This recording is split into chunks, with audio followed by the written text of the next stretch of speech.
خان صاحب کو جتنا بھی لمبا اندر رکھا جا سکے ہم رکھیں، مگر پرابلم جو سب سے بڑی ان کے سامنے آئی وہ کیا تھی؟ وہ ہے ٹرمپ۔ اب ادھر آپ دیکھ سکتے ہیں رچرڈ گرینل کا جو ٹویٹ ہے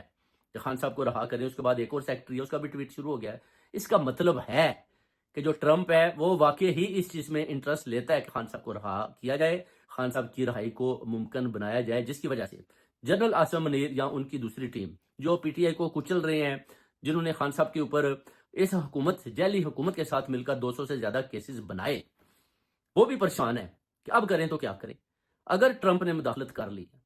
تو پھر ہم کدھر جائیں گے؟ ظاہر ہے ایک دفعہ اس نے لیٹر بھیج دیا یا ایم بی ایس کو ایک آرڈر کر دیا کہ بھائی ان کو بولو کہ خان کو کل تک رہا کریں، تو پھر خان کو رہا کرنا ان کی مجبوری بن جائے گی۔ مگر جو میرے سورسز بتاتے ہیں کہ ٹرمپ نے اگر 25 جنوری کو حلف برداری کرنی ہے تو یہ 12 سے 14 جنوری تک ہی چاہتے ہیں کہ خان صاحب کو یا تو رہا کر دیں، اگر رہا نہیں کرتے تو اتنی زیادہ قیدیں دے دیں کہ اگر ٹرمپ